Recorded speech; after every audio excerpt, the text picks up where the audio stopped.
हमारे बीच में देश के जाने माने वरिष्ठ पत्रकार आलोक गौड़ जी हैं। तो मैं चाहूंगा कि राकेश जी से कुछ व्यापारियों से संबंधित कुछ सवाल आप करें, जो कुछ आपकी मंशा थी। जी। नहीं नहीं, इस बारी राजनीति पे नहीं, इस बारी सिर्फ व्यापार पे ही बात करेंगे। जी। राजनीति तो सबको पता ही है कि कौन कौन से खेमे चल रहे हैं, क्या है कौन, इस पे नहीं बात करते हैं। बात करते हैं राकेश भाई, ये कोरोना काल के दौरान और कोरोना काल के बाद अब जब ये बाजार खुलने लगे हैं, तो आप क्या सरकार से क्या आशाएं रखते हैं कि सरकार अब क्या क्या छूट दे व्यापारियों को, जिससे व्यापार और अर्थव्यवस्था दोबारा से पटरी पे आ सके। देखिए गौर साहब, व्यापारी जगत का जो 80% व्यापारी है वो उसकी पुअर परफॉर्मेंस है, उसके पास पैसा नहीं है व्यापार के लिए। उसे अपने एम्प्लॉयज को तनख्वाह देनी पड़ती है, उसे अपने बच्चों की फीस भी देनी पड़ रही है। तो हमारी सरकार से एक रिक्वेस्ट है कि छोटा व्यापारी उसको शॉर्ट टर्म लोन प्रोवाइड कराए, चाहे वो विदाउट एनी गारंटी, जैसे ओडी लिमिट पास ऑन करते हैं वो दे सरकार को। अभी सरकार ने 20 लाख करोड़ का मोदी जी ने बजट दिया। मैं समझता हूँ कि डिपार्टमेंटल वो फंड बढ़ गए, छोटे व्यापारी को किसी को भी कोई फायदा नहीं हुआ। आज की डेट में ई बिजनेस बहुत बढ़ रहा है, लेकिन आपको मैं बता दूं कि जो लॉकडाउन के अंदर जितना व्यापार किया गया या पब्लिक की सर्विस की गई, वो हमारे लाला बिजनेस ने की, वो हमारी दुकानों ने की। जो भी खाने पीने का सामान मिला, जो भी सामान प्रोवाइड हुआ, वो वहां से हुआ। आज की डेट में लॉकडाउन का सबसे बड़ा नुकसान हमारे व्यापारी को होता है, जो दुकानें बंद हो जाती हैं। इंफ्रास्ट्रक्चर के नाम पर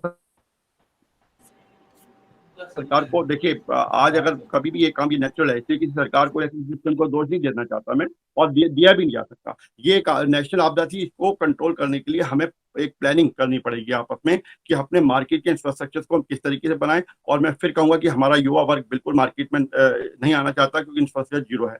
अब हमारी मार्केट में जो करने के लिए लोगों को फंड प्रोवाइड कराए जाए।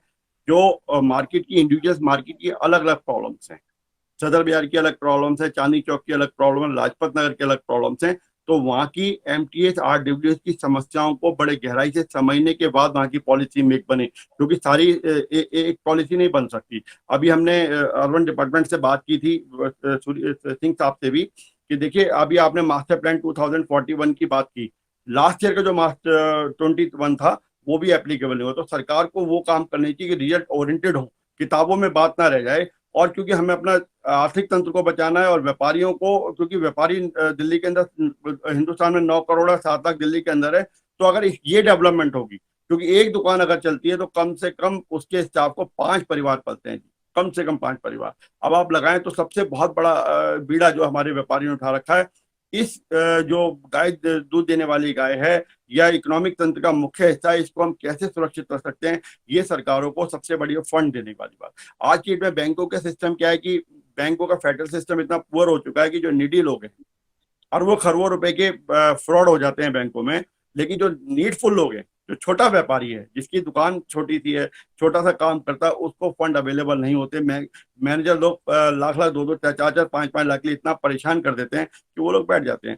तो हर मैनेजर की रिस्पॉन्सिबिलिटी होनी चाहिए कि जो फंडिंग जो दे, लोन दे, उसकी रिस्पॉन्सिबिलिटी रिजल्ट ओरिएंटेड होना चाहिए। हर आदमी, चाहे वो सरकार हो, चाहे वो एमटीएस के प्रेसिडेंट हों, चाहे आरडब्ल्यूएस के प्रेसिडेंट हों, चाहे मंत्री हों, चाहे वो आईएएस ऑफिसर्स हों, वो लोगों का उनसे पूछा जाए कि आपकी जैसे मोदी जी रिपोर्ट लेते हैं ना मंत्रियों की, उस तरीके से हम लोग भी अपनी अपनी रिपोर्ट दें, चाहे आपके चैनल के थ्रू दें कि मैं फेडरेशन का प्रेसिडेंट, मैंने अपने सदर बाजार का इंफ्रास्ट्रक्चर साउंड करने के लिए अपने व्यापारियों के लिए सरकार से ये डिमांड रखी और हम इस तरीके से फॉलो कर रहे हैं।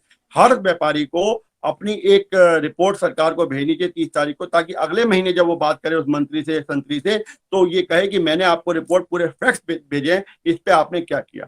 तो सबसे बड़ी, क्योंकि पैसा लोकतंत्र बिजनेस का एक मुख्य तंत्र है, इसको देने के और इंफ्रास्ट्रक्चर बनाने के लिए जो हमारे अर्बन मिनिस्टर हैं चिंता सूरी साहब, उनको बहुत काम करने की जरूरत है। क्योंकि अभी तक सरकार ने व्यापार के इंफ्रास्ट्रक्चर के लिए कुछ नहीं किया, सबको दिया, वोटों की राजनीतिक हो गई, लेकिन जो आर्थिक तंत्र का मुख्य उसके लिए नहीं हुआ। मैं ये रिक्वेस्ट करूंगा कि इंफ्रास्ट्रक्चर पर जोर दिया जाए। जी बताएं गौर साहब। फौरी तौर, ये तो सब वो हो गई जो फौरी तौर पे व्यापार को उठाने के लिए तुरंत कौन कौन से कदम उठाए जा सकते हैं। देखिए जो हमने जो कोरोना के जो लेवल के जितने भी सॉर्ट आउट करने की प्रॉब्लम्स है मार्केट एफिशिएंसी के 2 लेवल पे मिनट। हमने सारे किए।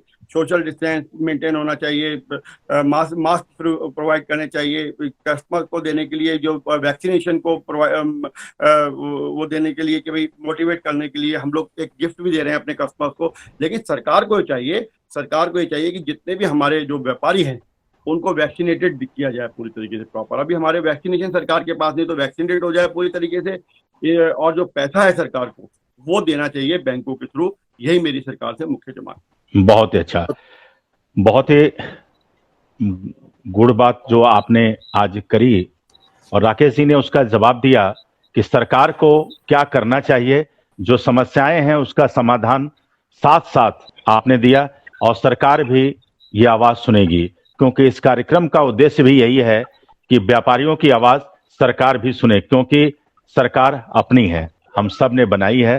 सरकार किसी भी पार्टी और किसी भी दल की हो।